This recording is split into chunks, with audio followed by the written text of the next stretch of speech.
All right, somebody just said the quiet part out loud, and it's making me feel like I'm not crazy. Do you ever have a position where, like, do you ever have a position that sometimes you feel like you're a little out on the limb with, and you'll just say some wild shit? I mean, obviously, you probably don't have a YouTube channel like this where you just sit down and talk about random stuff in front of thousands of people. Sorry, millions of people, obviously, and just make bold statements like you're sitting at a lunch table, but I do. I do that all the time. And I have had a position for a long time that somebody actually involved in the league itself has finally taken up. Like some sort of harbinger of doom has been announced that I previously felt like I was alone in saying. Now that I go out and say that I feel like I was alone in saying it, there will be a lot of people that come out of the woodwork that go, actually, it's been true the whole time, and it's kind of crazy that you're saying that's some sort of bold opinion. But I want you to go back 10, 15 years from now. I want you to go back, not from now, ago. Remember when the Spanish league, La Liga, was by far the best league in Europe, right? Every champion of every competition in Europe was being won by La Liga. Like your Europa League, your Champions League, this was Sevilla's prime, right? Nobody could beat La Liga when it came to the big stage, when it came to the big teams. Obviously, La Liga might not have been as deep as the Premier League even then, but it was certainly deeper. But since FFP and the financial kind of erosion, it seems, of the game in most places, that has changed a lot. And as somebody that keeps track of all the weird, wacky, annoying stories that go on, there have been a lot of stories of financial mismanagement and financial issues and struggles registering and signing players for even the elite in Spain, but particularly for the clubs that are not the elite, for the clubs that round out the league, that make up your average Saturday competition for the teams that are household names like Real Madrid and Barcelona. Those teams have been rotting. They have not been doing as well. Some of them have, basically been going bankrupt, whether it was because they were owned by Chinese money that got restricted by the Chinese government and flowing out, which screwed a lot of the Chinese owners, or other situations like Peter Lim, or things have been happening in the Spanish lower leagues that make you feel like it's pretty similar to what's happening to Serie A. Because if you remember, before La Liga's supremacy, there was Serie A. The early 2000s, kind of a little before I started really locking in to paying attention to the sport outside of just knowing what the World Cup was, or playing, the FIFA video games in the English lower leagues or whatever I was doing when I was 8, 9 years old. Serie A was the shit. That was the league everybody wanted to go to. It had the best teams, and look where it's at now. Right, Serie A obviously still is able to produce competitive teams, but nobody's kidding themselves that the best players in the world are ever going to be in Serie A the way things stand right now. And the teams that are lower in the league, the teams that are higher in the league don't have a ton of money to throw around. Relative to who? The Prem. Because with FFP and everything, it just favors the teams that are able to bring in more money through existing. And the Premier League's able to bring in so much more money through existing than any of these other leagues could ever dream of. And by, you carry the one, that even bleeds down to the championship. And so I have been making my prediction, been making my bold statements. I've been standing 10 toes down in the storm, saying that every team in the Premier League, like the worst team in the Premier League, can outspend basically all but 3 or 4 teams in the Liga, all but 3 or 4 teams in Serie A. They can outspend them, and they will. And it's going to get worse, and it's not going to get better. Cue the manager of Villarreal. Now, Villarreal's a weird team. All right, if you queue up the Champions League, they're tied with Kairat Almaty with 1 point out of 7 matches, which is objectively dog shit, right? Like, it's a terrible performance from the Yellow Submarine in the Champions League. They are a Champions League team. They have less points than Slavia Prague, Royal Union Saint-Gilloise, Paphos, Bodo Glimt, Club Brugge, Copenhagen, Olympiacos, PSV, Karabag. But granted, a lot of teams have less points than Karabag, but you get the idea, right? A bunch of teams you wouldn't consider on par with a Champions League team out of La Liga. Villarreal, not some sort of first-time European entrant either. They are a pretty new club overall in terms of being in the top echelon, but they have European experience in their team.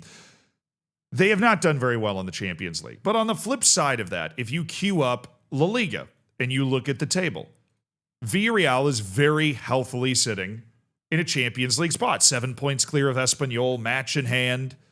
They're on 41 points out of 20 matches, which is a very respectable effort.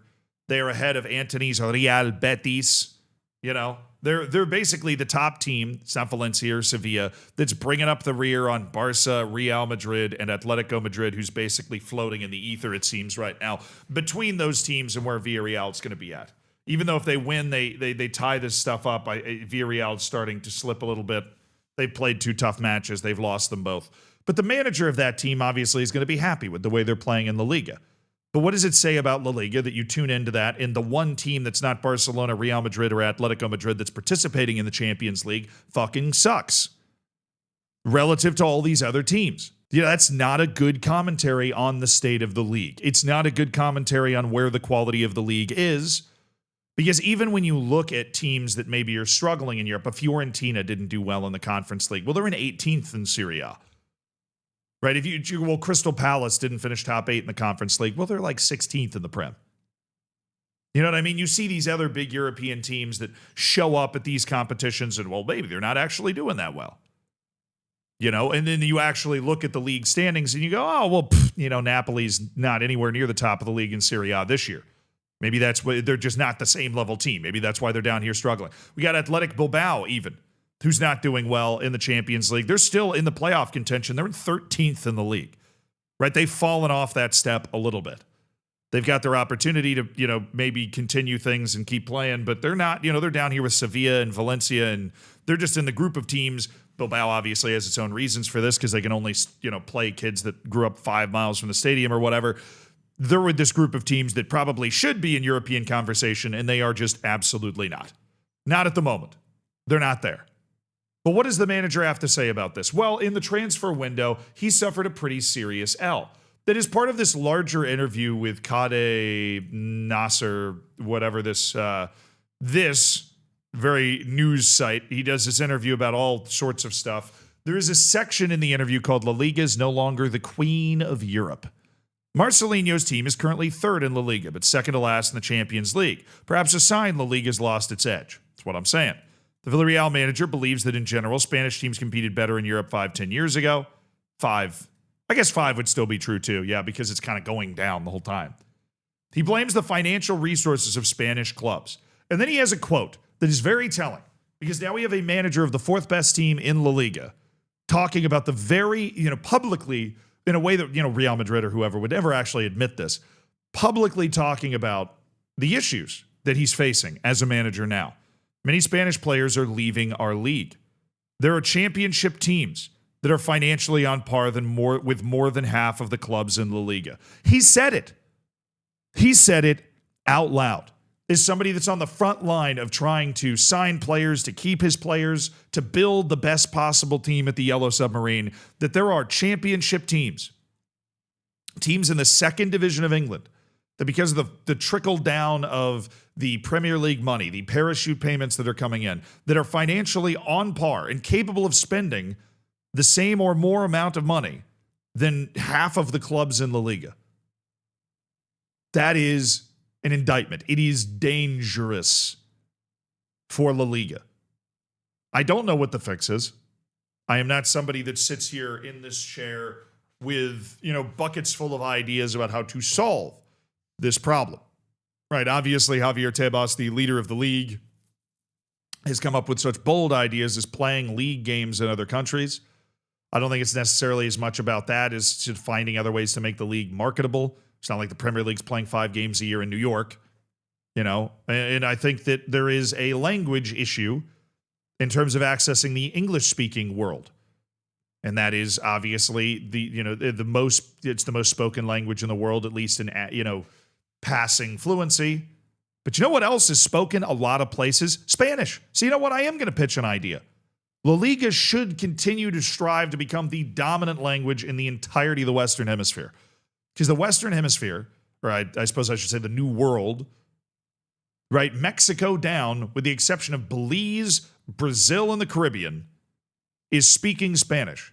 And there are hundreds and hundreds of millions of people in that area that can be tapped, and where La Liga should be marketed as this great, obviously if you're from Argentina, you're going to support the Argentinian league in some way.